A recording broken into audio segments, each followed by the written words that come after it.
You know, I've got this bike so close, and then I lost the key. It's a long story. So I need to try to get this ignition switch out of here, and maybe I can take it to a locksmith and have a new key made. I would get a new ignition switch with a key, but there's so many lock cylinders on this bike, it's really not the best option. So hopefully I can get it out. Now, to do this on this bike, you have to take the dash and everything off the front of it. I'm going to try not to do that unless I have to. I got a couple little tricks up my sleeve. If I'm lucky, they'll work. So the first thing I want to do is lift this panel out. You see the lock cylinder here. So it bolts on to the frame with these little breakaway bolts. They look like rivets in a way, but they're not. So there was probably a hex head on there with a very thin shank, and you're able to put that in with a socket, and when it gets around the proper torque, that head breaks off, and that way you just got no way to get that out. Say if someone wanted to steal the bike, there's no easy way to get it out. So what you're supposed to do is remove the dash and the headlight and everything on the front of the bike, and you can cut a slot in there and go in with a screwdriver, a flathead, and hopefully turn it out. What I'm hoping to do is if I could get a chisel it around and loosen it up. That works pretty well on shorter bolts. This one's kind of long, so instead of rotational force, you get more lateral force. We're going to try it anyways. If that doesn't work, I'm probably just going to have to take everything apart. So the first thing I got to do is I need something to bite to on this chisel. And this is just a 1/4 inch chisel. So I'm going to try to cut a little groove into the edge of the bolt.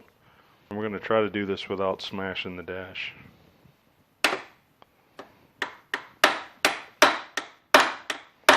Now that I've gotten an edge on it, I'm going to try to get some rotation.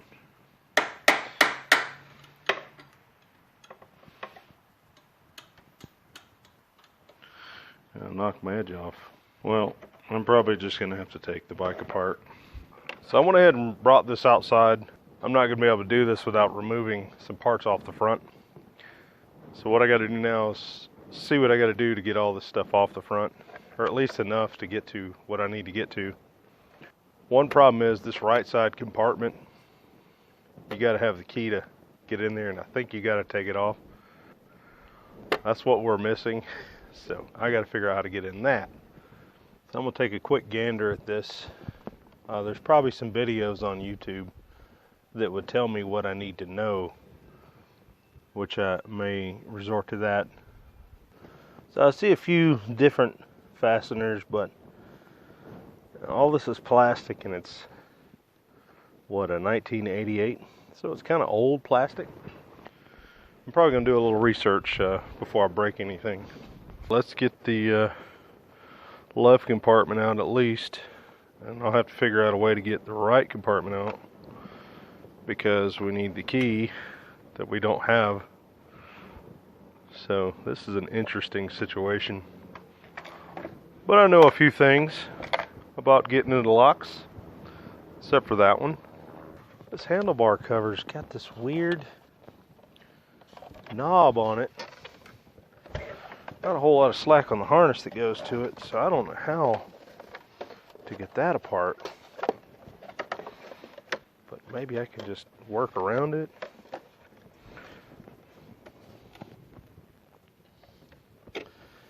Alright, up. So now I've got to I gotta open the gas door too somehow. So let me dig out a few tricks of the trade and see if I can get in these the compartment and the gas cover. So I believe, at least on the filler door, when you close it, it snaps shut, so it can be in the lock position to shut. So if I can get in there and push the little latch pin, maybe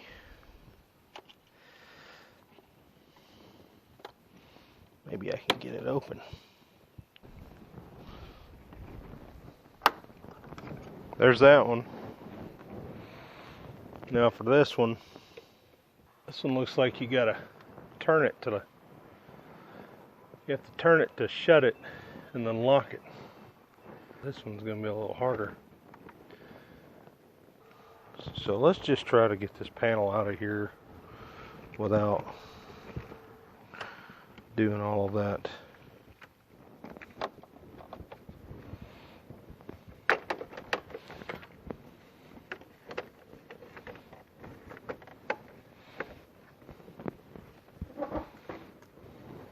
So now I got to remove the seat to get the back of this off. Now we're getting somewhere.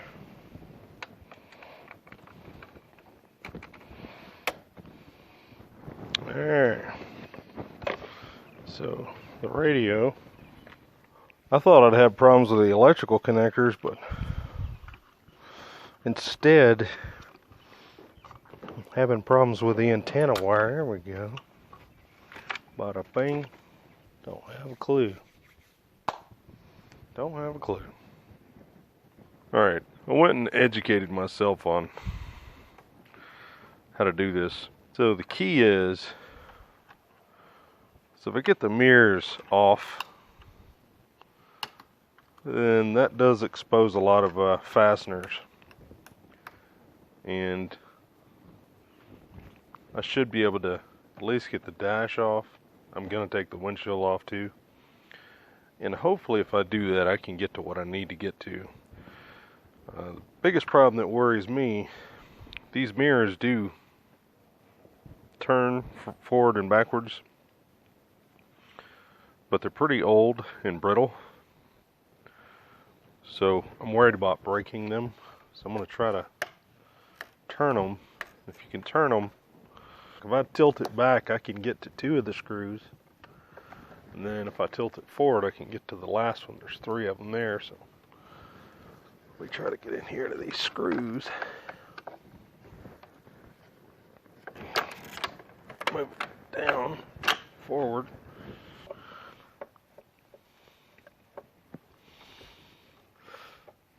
I tell you, even being able to move the mirrors, you still can't get straight on those screws.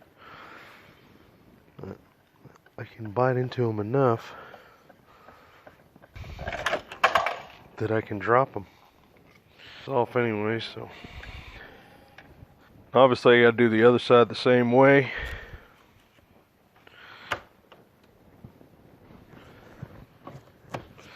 But then what you want to do, these Goldwings have these levers here. You can release them, pull them up, and then you can adjust your windshield up and down. But apparently you want them down so it's locked into position. And you'll take the lever off. There's a screw here and one on the other side that I can take this front panel off and unbolt the windshield. Alright, now that the mirrors are off, we got 2 screws for this front panel, 1 on each side.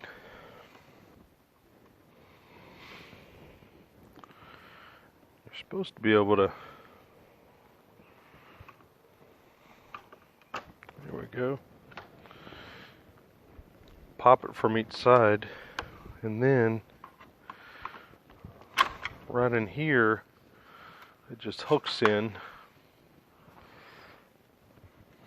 I guess it's a matter of getting the angle right. There we go. Now you can see where the windshield bolts on. Now it is kind of odd that all these are in different positions, because to my knowledge I pulled this windshield up as far as I could because I'm kind of tall on it. but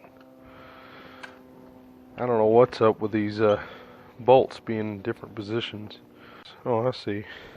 Well, the nuts are falling down in there. I don't know how that's supposed to be in there, but I guess we'll be fixing that while we're in here. That is weird. That is weird. Anywho, there's the windshield. I wonder if these are supposed to slide up and down. I guess they are. So the next thing is this rubber piece here. It's kind of held on with some kind of adhesive, but it also sticks to the dash. From what I understand, you don't have to remove the windshield and you don't have to remove that, but it does help. So I'm going to just kind of remove it so it's not stuck to the dash here. Plus, having this windshield gone, what I'm wanting to do is to be able to cut grooves in those bolts that hold the ignition cylinder on. And I think it's going to help me if I can approach it from the front of the bike. So obviously that wasn't that hard to do, so it's not a big deal anyways. So now that I've gotten that far, I'm going to put the bike inside where there's a little more light. A little more light, a lot less room. I need a bigger place to do all this stuff. From what I saw when I did research on this, was obviously a later style, but this lever here looks like to me I can just take this Phillips out of it and take it off, and that gives me room to, it looks like it wants to fall in there, so I'm not going to take it all the way off. I may have to take it all the way off, but it feels like whatever it bolts to is trying to fall out, so I don't want that to happen. Now, oddly enough, this side doesn't seem to be doing that. I feel like I might be forgetting something, but let me try now. So if I can get behind this.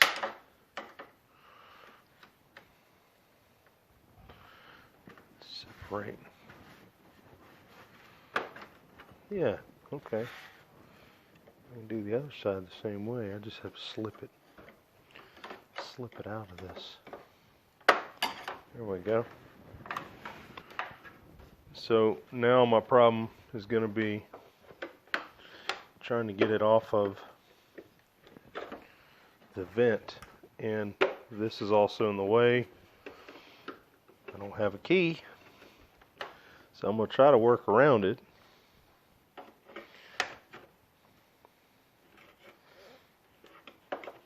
Yeah, it really is kind of right in the way, but hopefully if I can get it off of the vent, maybe I can rotate it out. There we go. Now if we can get the other side to do the same thing. Good Lord.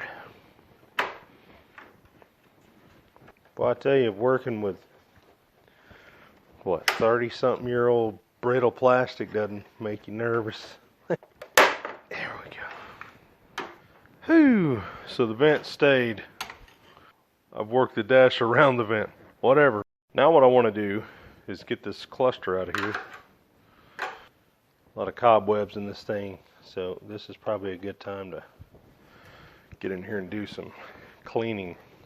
So I need some kind of needle nose pliers to grab this. Well, I don't have needle nose pliers, but I got a booger hook.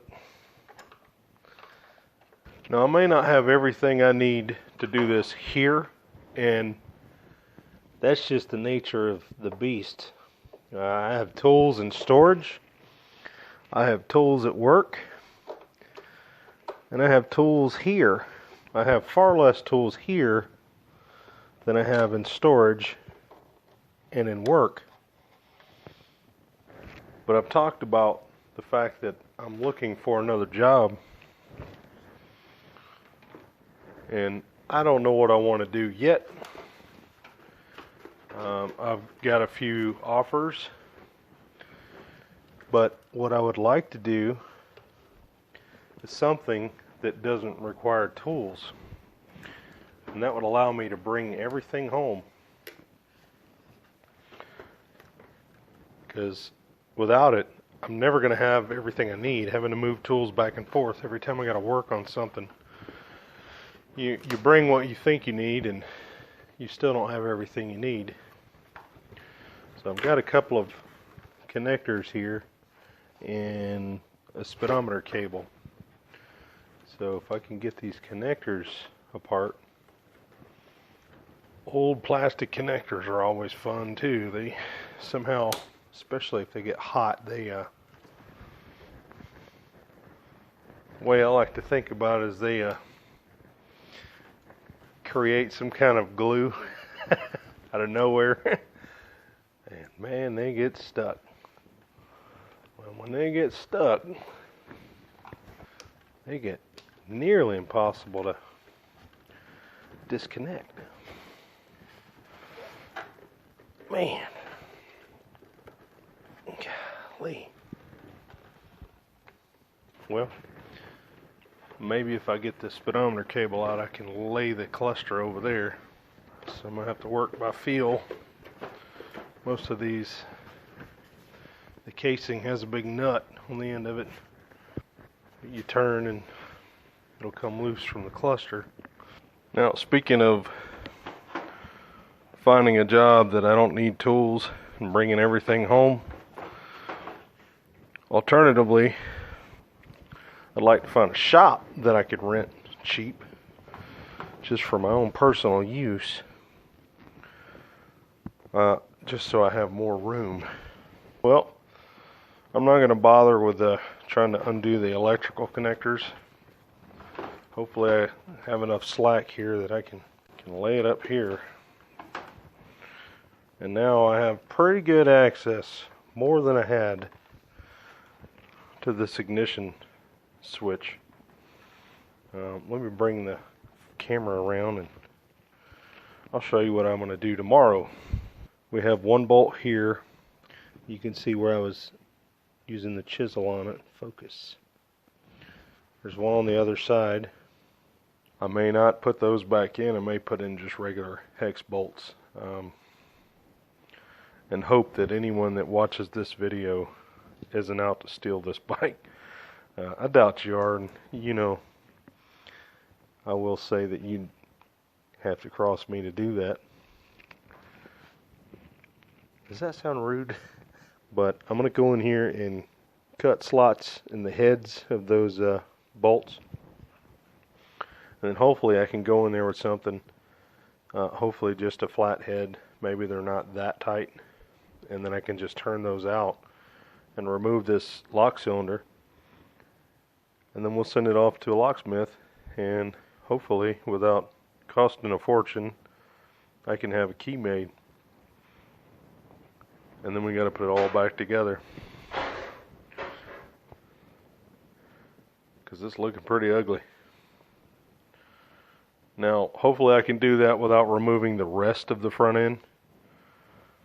I definitely have more access now than I had before with the chisel and the hammer. We're going to give it a shot and hope for the best. Alright, so we're back outside. So now that I've got pretty decent access to these bolts, I'm going to go ahead and fire the compressor up, and we'll cut some slots, and hopefully we can get these out so I can get this thing sent off to a locksmith. Alright, kind of ran into a little snag here. As you can see, I cut slots into those bolts. You can see one of them there, but I was kind of worried about that actually working. So these bolts have more than likely been in here since 1988.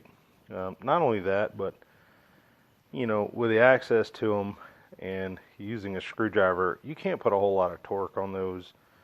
I did record that process and it didn't work, so I'm not going to bother you guys with it.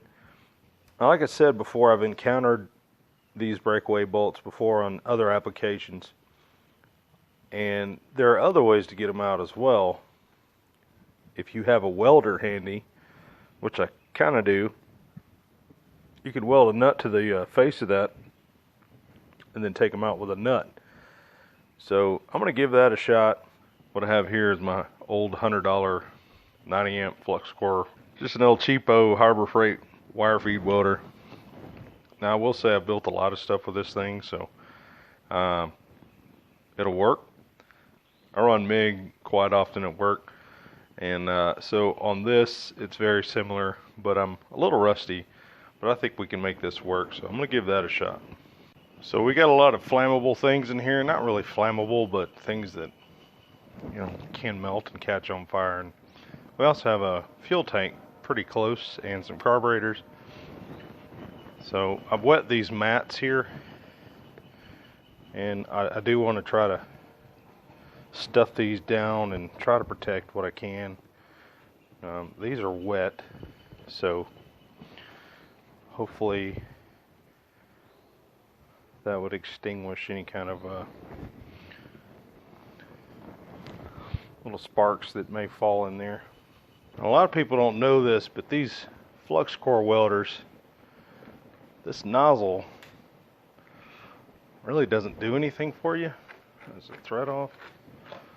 So you can actually run it without your nozzle, and I do most of the time. I keep it on there just so I can keep track of it, but you don't need it. The only time I really use it is I'm used to the feel of a MIG, and sometimes I like that cup being there. Usually I don't use it.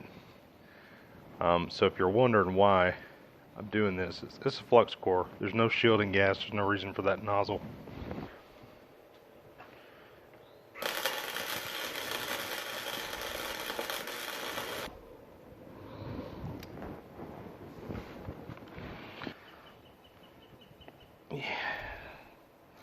Well, she's turning. I can't exactly see this side that well. So what I may do is not only fill the nut, I may go around the side of the nut, at least where I can get to it.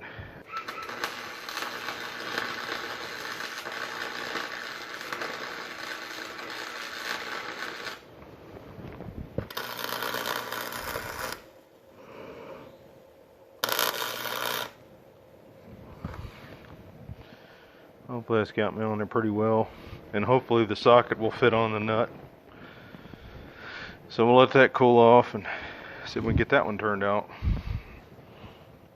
I'll tell you what, no wonder I couldn't get the damn thing out with a damn screwdriver. It's tight as shit. Alright, so we're loose now, so all I got to do is unplug the lock cylinder wherever it plugs in, and hopefully I don't have to take anything off to do that.